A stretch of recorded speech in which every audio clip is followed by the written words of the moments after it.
ધારાસભ્યને ખોટા કેસોમાં ફસાવવાનું કાવતરું ભાજપ અને તેના સ્થાનિક નેતાઓ દ્વારા કરવામાં આવી રહ્યું છે।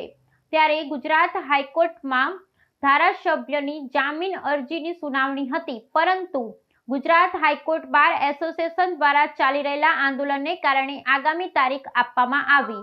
આ અંગે આમ આદમી પાર્ટી ભરૂચ જિલ્લા પ્રમુખ પિયુષ પટેલે આપી પ્રતિક્રિયા।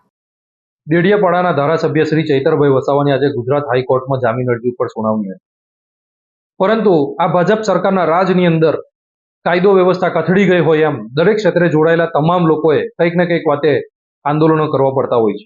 એવું જ એક આંદોલન આજે ગુજરાત હાઈકોર્ટના બાર એસોસિએશન દ્વારા પણ ચાલી રહ્યું છે। ત્યારે આજે મને લાગણી એ છે કે આજે આદિવાસી વિસ્તારના જે પ્રશ્નો છે, દેડિયાપાડા વિસ્તારના જે પ્રશ્નો છે, એ પ્રશ્નોને ઉઠાવશે કોણ? કારણ કે આગામી ચોમાસું સત્ર ચાલુ થવા જઈ રહ્યું છે।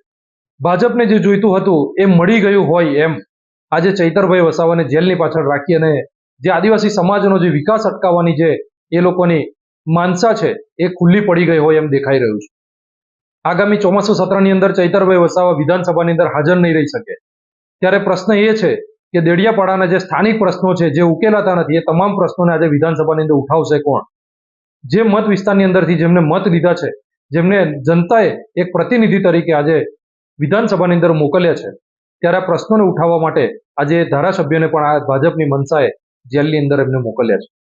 ત્યારે આપણે સૌ આશા રાખીએ છીએ કે દેડિયાપાડાનો જે વિકાસ છે એ અટકે નહીં, પરંતુ કંઈક ને કંઈક અંશે ભાજપ આની અંદર વિકાસ અટકાવવા માટે સફળ થઈ રહી હોય એવું દેખાઈ રહ્યું છે। જો મનસુખભાઈ વસાવા અને ભાજપથી જોડાયેલા તમામ નેતાઓ એમ વિચારતા હોય કે આદિવાસી સમાજનો વિકાસ થાય, ખરા અર્થની અંદર એના પ્રશ્નોને વાચા આપી શકાય, તો દેડિયાપાડાના ધારાસભ્યને અત્યાર સુધી અંદર કેમ રાખવામાં આવે છે? આજ દિન સુધી સીસીટીવી ફૂટેજ કેમ જાહેર કરવામાં નથી આવ્યા? પરંતુ આ લોકોનો જે મનસા છે એ મનસા તો એ છે કે ચૈતરભાઈ વસાવા જેલની પાછળ રહે, આદિવાસી સમાજનો વિકાસ અટકે, દેડિયાપાડા વિધાનસભાનો વિકાસ અટકે અને ગુજરાતના અલગ અલગ ક્ષેત્રે જોડાયેલા તમામ લોકોના માટે જે અવાજ ઉઠાવતા વ્યક્તિ છે એ જેલની પાછળ રહે, તો એ લોકોનો અવાજ પણ એ લોકો દબાવી શકે, દરેક સમાજનો અવાજ દબાવી શકે, એવી મનસા અને એવી ભાવના આ ભાજપ સરકારની આજે ખુલ્લી પડી ગઈ છે। ત્યારે આપણે સૌ આશા રાખીએ છીએ કે આ વિકાસ કંઈક રીતે અટકે નહીં, ચૈતરભાઈ વસાવા જલ્દીથી જલ્દી બહાર આવે એવા સતત આપણે પ્રયત્ન કરીએ। ચૈતરભાઈ વસાવાની સાથે આપણે આજે પણ જોડાયેલા છે અને આગામી દિવસોમાં પણ જોડાયેલા રહીશું। આમ આદમી પાર્ટી પણ ચૈતરભાઈના પડખે ઊભી છે અને તમામ ક્ષેત્રે ચૈતરભાઈની સાથે ઊભા રહી અને ચૈતરભાઈનો અવાજ બની રહી છે।